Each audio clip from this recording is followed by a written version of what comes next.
time for a super exciting video. It is time for what I read in 2024.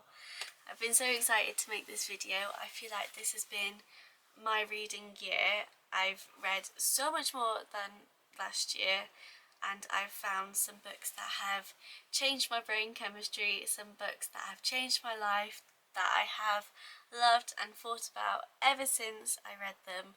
So I thought it'd be really fun to share with you what kind of books I've been reading, in case anyone would like to follow along and see my next reads. But I have my Bookmori app with me. I'm ready to go, so if you're interested, please carry on watching. January is when I found my favourite series of books in the whole entire world. January is when I started ACOTAR. Anyone who knows me knows I talk about this book constantly. When I say I've thought about this book series ever since I read it, I thought about it every single day. I have been this close to getting to the Stars Who Listen tattooed on me, but I need to wait and ride out the wave because I know that everyone in the world is obsessed with this book at the minute. So, A Court of Thorns and Roses I gave 5 stars, and A Court of Mist and Fury I gave 5 stars as well. I'm not the quickest reader in the world, but I have read 40 plus books this year, so in case you're wondering what you're in for. In February I read A Court of Wings and Ruin, which I gave 4.5 stars, and A Court of Frost and Starlight, which I gave 3.5. That's kind of the Christmas special book of the ACOTAR series for anyone who's interested, so it's actually perfect timing to read that book if you want to. Going into March, I finished A Court of Silver Flames and I gave that 4.5 stars. Let me know down below if you preferred Feyre's story or Nesta's story, and fingers crossed we're getting Elaine's next. After this, I went on to the Chestnut Springs series. So I read Flawless last year without realising it was a series somehow.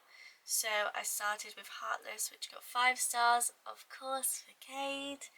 Then Powerless, Jasper got 4 stars, Reckless for Theo got 4 stars, and then Beau got 3.5 stars. That was my least favourite of the series, but I mean, how can you not love an Elsie Silver book? After this I read A Dawn of Onyx, which I don't hear much about at all, if anything, and it's a really good fantasy book. So for anyone interested, I do really recommend that. And then I finished March off with reading Corrupt by Penelope Douglas. Now this is my least favourite book of the year. It wasn't my cup of tea at all. I know a lot of people love Penelope Douglas books, but that wasn't my vibe at all. If I need to give another book by her a go, let me know, or are they all the same kind of vibe? Going into April, I started with A King of Wrath by Anna Huang. So I did like Dante in King of Wrath, but when you have gone from reading about the High Lord of the Night Court, nothing could kind of compare, and I just thought, I don't know that I actually even like humans anymore, and I think I need to just read about Fae. So going from this, I then started my next fantasy series, which was Fourth Wing and Iron Flame. That was a 5 stars and then a 4.5 stars. I remember exactly where I was when I read this fantasy series. I was travelling Asia with Harry, and I was in the departure lounge in Bangkok airport when I read the end of Iron Flame, and I sat and stared into space for about 10 minutes. So let's roll on January for Onyx Storm. I cannot wait. Then read Off to the Races by Elsie Silver, and then a photo finish by Elsie Silver as well, which got 3 stars each. I feel like with Elsie's writing, every release that comes out is better than the last. Her writing is just getting so much better each time. So these books I did not like as much as Chestnut Springs, but everything she touches turns to gold. It was still really good. In May I read 3 books. So I started with Things We Never Got Over by Lucy Score, and I did really like this. I actually got it randomly for about £2 in Aldi when they randomly had books, and I did not regret it. It was very good. I got 4 stars from me. So then I went into Powerless by Lauren Roberts. I heard a lot of hype about these books, mainly from people who had not read ACOTAR yet, saying that it was the best fantasy book, and I disagree. It was not my favourite. I've not yet read Reckless, which I will read. Powerless got 3.5 stars from me. It was good, not my favourite. I finished May with starting Throne of Glass, so I started with The Assassin's Blade, which I gave 2.5 stars. At this point I was thinking, this series is not going to be as good as ACOTAR. Not sure I'm loving this book. I then went on to Throne of Glass, which got 4 stars, and then Crown of Midnight, which got 4 stars too. Crown of Midnight is actually one of my favourite books from the Throne of Glass series. I loved it. These books took me a while to read. We're doing about 2 a month at this stage. Going into July, we have Heir of Fire, which got 4 stars, and Queen of Shadows, which I think is my favourite book from the Throne of Glass series. I gave 5 stars to this book and it is unbelievable. I was thinking, Sarah, you can't top this. August I read Empire of Storms, which got 4.5 stars, and then we have Tower of Dawn, which was a 3 stars. I think that is down to the fact that I do not like insert his name now.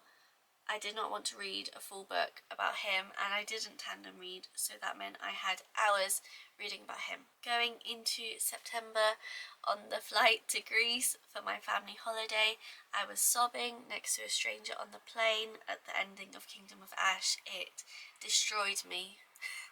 In the best way possible though. That was a 5-star from me. Obsessed, absolutely obsessed. Next was 7 Summers by Paige Toon, and that got 4 out of 5 stars from me. The book did not take the turning that I thought it would. It surprised me, which I love. I love being surprised by a book. I would really recommend that, and I will read more Paige Toon books, definitely.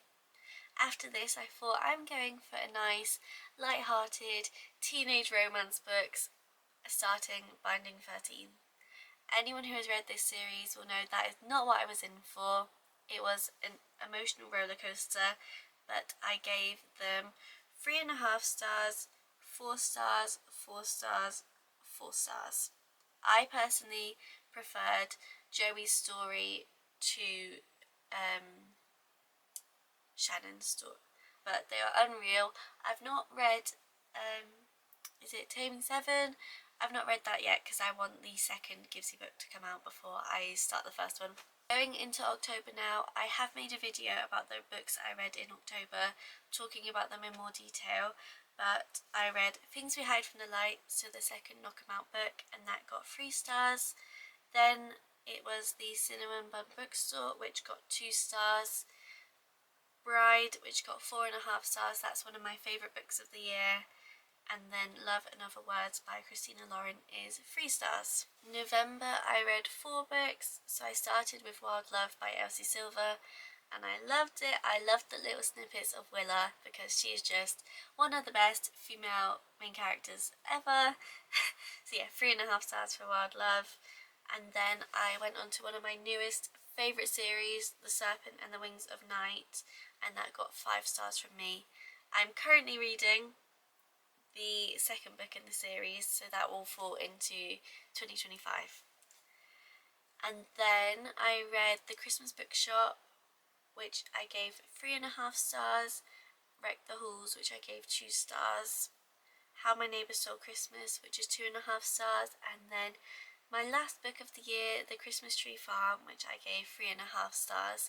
I do have a video of me reading my festive romance novels, which I'll link down below in case you wanted to see my thoughts and come along for the ride with me. This has been a year of creating some of my best book memories. I have been through a roller coaster with these books, but I have loved every second of it. If you have any book recommendations for my 2025 TBR, please do let me know, and thank you so much for joining me this year for some book videos, and there are many more to come in 2025. I'm feeling so inspired with reading, so thank you for watching, and hopefully I'll see you in my next one.